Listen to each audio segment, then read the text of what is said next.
इसलिए बढ़ पाई है कि थारी सुननिया है। नहीं तो 2005 के बाद कोई सड़क बनानी भी आया अपने हल्के में। चौधरी देवीलाल जी क्या करते थे, हवा बढ़ाओ, हवा बढ़ाओगे तो राज आएगा, अगर घर में झंडे नहीं लगाओगे हवा नहीं बनेगी। पिछले राज की तरह ना कर देना कि 2,500-3 हजार नौकरी लग गई, गली गली काम आ गया और फिर ये कह दिया अगला चुनाव तो मेरा नहीं जीतेंगे। मेरा तो डिजिटल लाइब्रेरी के लिए पैसा किसी हल्के में आया तो आपके नरवाड़ा में 10 लाइब्रेरियां मंजूर करी। और भाई फिलहाल आप देख सकते हो जींद जिले के दादनवाड़ा गांव से तस्वीर आप देखने लग रहे हैं और सामने आप देख सकते हो भाई जो खुद भूषण चौटाला है भाई वो ट्रैक्टर चलाकर नए आने लग रहे हैं। तस्वीरों में आप देख सको हो, ये देखो भाई सामने आप देख सको हो भूषण चौटाला है भाई खुद ट्रैक्टर चलाकर नए भाई आज जींद जिले गाँव दादनवाड़ा पहुँचे हैं। फिलहाल तस्वीरों के माध्यम से आप देखने लग रहे हैं, अभी लोगों के बीच में जाने लग रहे हैं। सामने आप भूषण चौटाला को आप देखने लग रहे हैं। भाई जिंदाबाद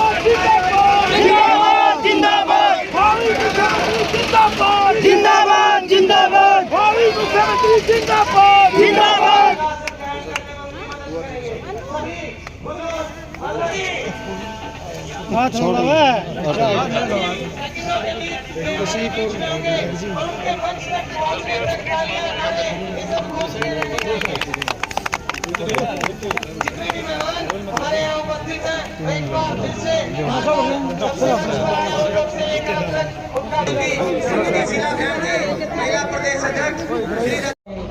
वीरों महापुरुषों शहीदों को भी साथ के साथ नमन करते रहे। हमने तो एक प्रयास शुरू किया था कि जींद जिले में लगभग 76 के आसपास हमारे आजादी से लेकर आज तक जवान शहीद हुए, उन सब की मूर्ति स्थापना स्कूलों को नाम उन पे करें और हम कामयाब रहे। और आज पूरे प्रदेश भर के अंदर भी जितने हमारे ऐसे वीर शहीद हैं, प्राथमिक तौर पर सरकारी स्कूल उनके नाम पर आज हम समर्पित करते हैं। बुजुर्गों, युवा साथियों, मैं एक चीज जरूर खुशी के साथ बोल सकता हूं कि आज जैसे पूरा परिवार, नैन परिवार भी और साथ में जुड़े हुए और परिवार के सदस्य भी एकत्रित हुए, मुझे लगता है आज सबके लिए गौरव की बात होगी कि हमारे पूर्वज इस तरीके से यहाँ पर स्थापित किया। जहाँ सरपंच साहब ने गांव के अंदर और मांगे मेरे आगे रखी है, एक तो फिरनी के पूर्ण निर्माण की बात। HRDF के अंदर सरपंच साहब आज ये प्रावधान हमने कर रखा है कि फिरनियां जितनी भी है अगर उनको दोबारा बनाने की जरूरत है तो HRDF में जल्दी से जल्दी एस्टिमेट बना के दो कि आपके गांव की फिरनी को भी हम दुरुस्त करवा पाए।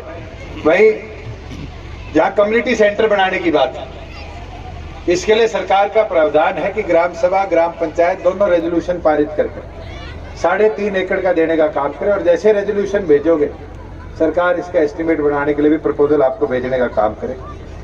जहां पार्क स्टेडियम की बात है, अब साझला काम सरकार ने 4 सालों से शुरू कर रखा है कि एक पार्क बन जाता था गांव में, एक स्टेडियम बन जाता था, एक व्यायामशाला बन जाती थी, तो पैसे लग जाते थे खेलने वाले लोग और उनको आगे संभल के चलाने वाले लोग नहीं मिलते थे। तो इसीलिए सरकार ने अब एक साझा प्रोग्राम बनाया कि 3.5 से 4 एकड़ जमीन जो पंचायत लिख कर दे देगी उसको हम पार्क कम व्यायामशाला का स्वरूप दे देंगे, जहां पर योग भी होता रहेगा, खेलकूद भी रहेगा और युवाओं के लिए मुझे लगता है एक और बेहतरीन जगह बन के वो रह जाएगी।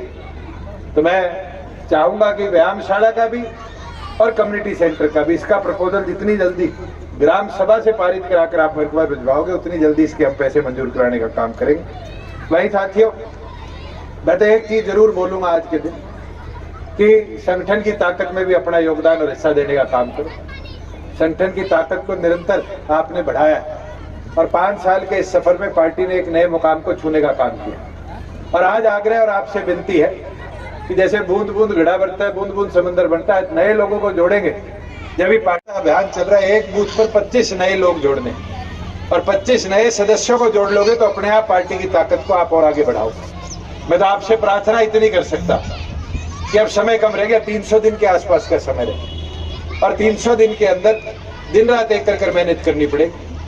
तो पिछले राज की तरह ना कर देना कि 2,500-3 हजार नौकरी लग गई, गली गली काम आ गया और फिर ये कह दिया अगला चुनाव तो मेरा नहीं जीतेंगे। मेरा तो डोर टू डोर किया। अभी मास्टर जी बैठे थे मेरे साथ, याद कराने लग गए कि मेरे घर आया था। मैंने कहा बिल्कुल आया था 2005 में, जनवरी फरवरी की बात है, झंडे में। तो ये रिश्ते हैं अपने, कोई छोटे रिश्ते नहीं है, 4-4 पीढ़ियों के रिश्ते चौधरी देवीलाल जी के समय।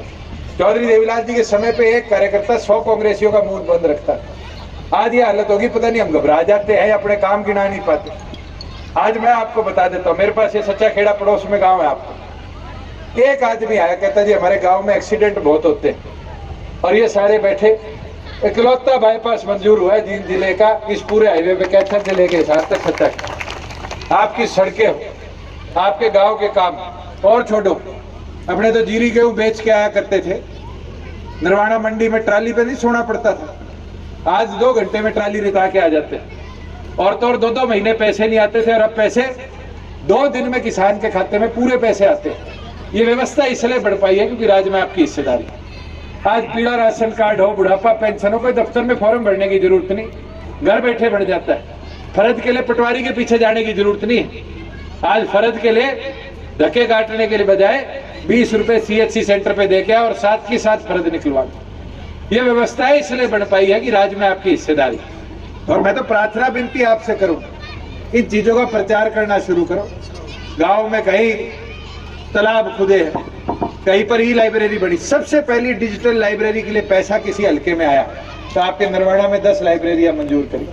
और मैं पीछे जाके आया हूं अपने ईश्वर सिंह वाले गांव जाना में, कितना बढ़िया इंफ्रास्ट्रक्चर। अब तो बच्चों की और मांग आने लगी, RO लगवा दो, सोलर लगवा दो, पीने का पानी लगवा दो। इसका मतलब उसका उपयोग है, बच्चे पढ़ने लग गए, आगे इन्हीं में से भविष्य में मास्टर, पुलिस में और सरकारी नौकरियों में लोग भर्ती हो। ये व्यवस्था इसलिए बढ़ पाई है कि थारी सुननिया है। नहीं तो 2005 के बाद कोई सड़क बनानिया भी आया अपने हल्के में।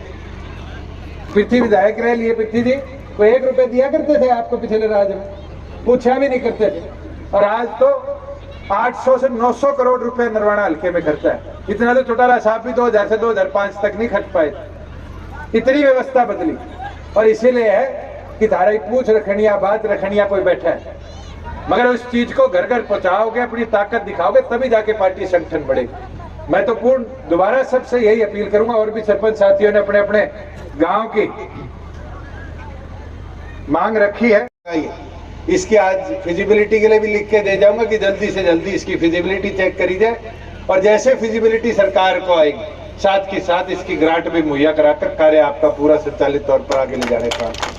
दोबारा पूरे नैन परिवार का मैं आभार प्रकट करता हूँ जिनने आज यहाँ आप सबको एकत्रित किया। और यही उम्मीद करता हूँ कि आज से अगले 300 दिन पार्टी संगठन की ताकत बढ़ाओगे। और एक चीज बोल देता हूँ, ये स्टेज पे जितने पदाधिकारी बैठे हैं, ये कोई झंडे हाथ में छल्ले ये कंजूसी करे तो मैंने बता दिया प्रचार सामग्री। चौधरी देवीलाल जी क्या करते थे, हवा बनाओ, हवा बनाओगे तो राज आएगा। अगर घर में झंडे नहीं लगाओगे हवा नहीं बनेगी। और झंडे लग गए 200-200, 300-300 गाँव में। जैसे पहले मुकाबला नहीं चला करता था 2005 वाले चुनाव में, एक छात पे एक डंडा है तो अपनी पार्टी वाला 2 लगाता था, अगला 2 लगा लेता था तो 4 लगाता था। और फिर तो लास्ट में ये हो गया था कि छत भर गई, अब हाइट देखोगे 10 फुट, 20 फुट, 30 फुट। चुनाव का अलग माहौल नहीं बनता था। आज वो माहौल बनाने की जरूरत है। और माहौल जब भी बनेगी जब सारे कार्यकर्ता संगठित होकर काम करोगे। सबने गांव में आने पर जो मान सम्मान दिया, सबका आभार, बहुत बहुत धन्यवाद।